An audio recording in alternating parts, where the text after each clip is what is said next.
And one of the things that you see, this is worth knowing too, because if you're preyed upon by a psychopath, which you will be to some degree at some point in your life, the psychopath who will be narcissistic will presume that you're stupid and that you deserve to be taken advantage of because you're naive and stupid. So it's actually a good thing that he's doing it.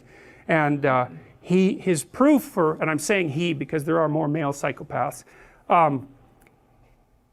the proof that you're stupid, naive, is that he can take advantage of you. And so, like, if you were wiser, you'd be, you know, you'd know his tricks, and then it wouldn't be morally necessary for him to show you just exactly who knows what about what.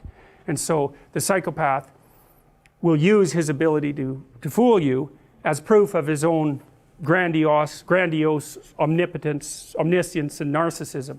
And the problem with that is that you can be fooled by a psychopath, and virtually anybody can.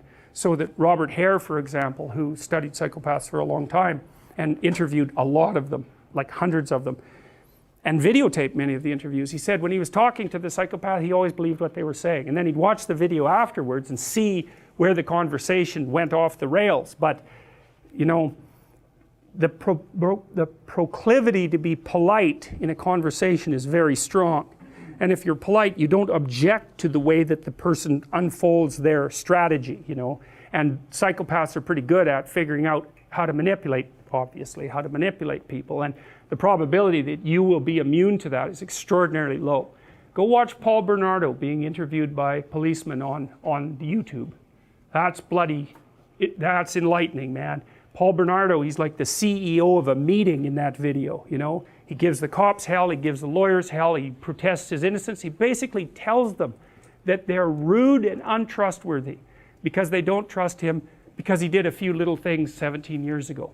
And he gets away with it, a few little things, right? I mean, he killed a bunch of people, including the sister of his girlfriend at the time, and you know, he was a repeat sexual offender and murderer. It's like, but he basically goes, well, you know, that's a long time ago. It's like, we're past that, aren't we? I mean, I'm having a discussion with you. I'm trying to help you solve some crimes, which, by the way, I committed, but we won't bring that up.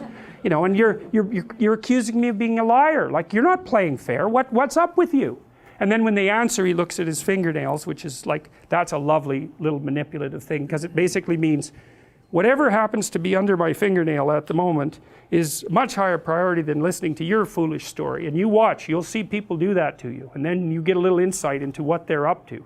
He's very good at that. And so, or he looks outside, or he just looks at his hands, or he looks out the window, immediately dismissive in his nonverbal behavior. It's brilliant.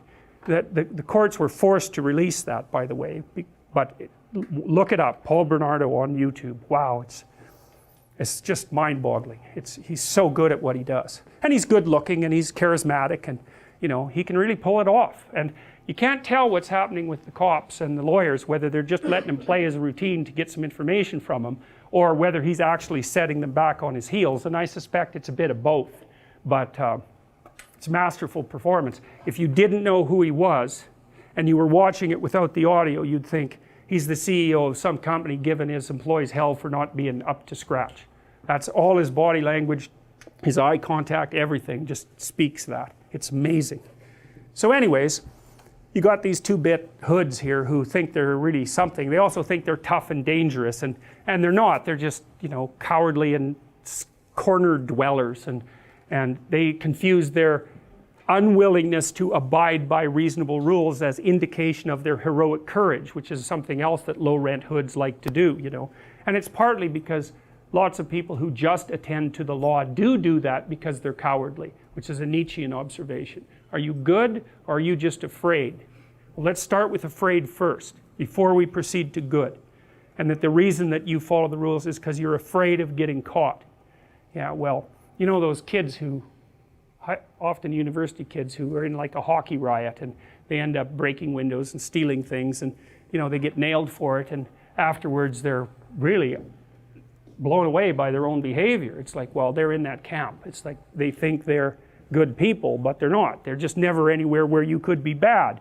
And as soon as you put them somewhere where they could be bad, it's like out it comes, just like that. And that's really worth thinking about, because most of you, many of you, but not all of you, I suspect, have never really been somewhere that you could be really bad and get away with it. And so you might think, well, you wouldn't do it, but people do it all the time.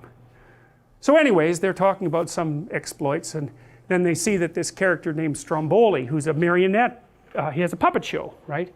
And he's kind of a wheeler dealer too. And remember, I showed you that mask that was glaring at Pinocchio when he got his voice? It's like Stromboli is one of his manifestations. The fox here is another one of his manifestations. And all the negative characters throughout the movie are manifestations of the same thing. It's partly the adversarial individual, and it's partly the tyrannical aspect of society. It's the negative masculine. That's one way of thinking about it. So, and you know, when men go bad, they often go bad by being antisocial and tyrannical. So, you know, where there's way more antisocial men than there are antisocial women, which is why there's 20 times as many men in jail as there are women. You know, so each gender, let's say each sex, has its own characteristic pathologies. And there are some antisocial women, you know, and there are some high neuroticism guys who are, or some guys who are really agreeable as well. So, but they're rarer. So anyways, he sees this poster advertising Stromboli's puppet show. So Stromboli's a puppet master. Now that's really worth thinking about, because that's an archetypal theme, or it's at least attached to an archetypal theme. Something's behind the scenes pulling the strings. And everybody always wonders what that is, right? What's actually going on? What's actually going on with Trump? Who's actually in control? Is it Putin? I mean, that's the fantasies of the left. It's Putin. It's like, well, the question always is, what's going on behind the scene, right? And the question is, that's the case certainly on the political landscape, business landscape, interpersonal relations. What are you really up to? Everyone's always wondering that, right? That's why they're watching your eyes, because your eyes point at things, and they can infer what you're interested in and what you're up to by looking at what you look at. And that's why your eyes have whites, is so that we can see where you're pointing them, because gorillas don't. And so what that means, roughly speaking, is that all of your ancestors whose eyes couldn't be reliably tracked were either killed or didn't mate. It's a big deal for us to see where people's eyes are pointed.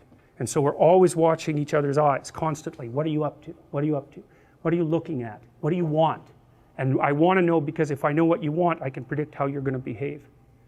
And that also means I can cooperate with you, or I can compete with you, or I can lie to you.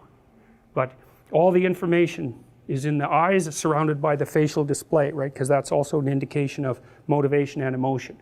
And so we're like, our eyes are so good at that for you guys sitting there in the back, I can tell if you're looking at my eyes or at my chin. And the deviation in your eyes is so tiny that it's a kind of miracle that we're capable of making that perceptual observation. It's really important to us.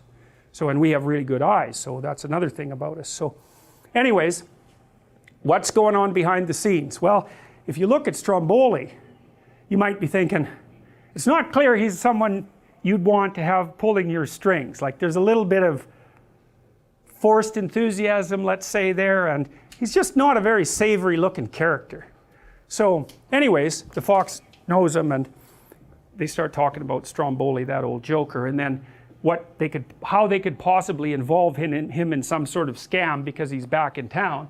And then they see the puppet, and the fox does his equivalent of thinking, which is, you know, pretty sad and nasty, but that's what he does. And then they see this puppet with no strings, and they think, hey man, a puppet master would pay a lot for something that is capable of semi-autonomous movement like that. It would be kind of a miracle. And so they decide that they're going to take him to Stromboli. And so they grab him, and he's got an apple to take to the teacher, which I think it's the cat promptly eats. And the fox acts out this sort of false enthusiasm about what Pinocchio is up to and pretends that he's his friend, which is of course what your typical pedophile will do. And so this is in the same kind of category, and it truly is. So, and one of the things that's interesting to know about pedophiles is that they're predatory, right? And so they don't go after kids that are assertive and likely to be noisy. They watch.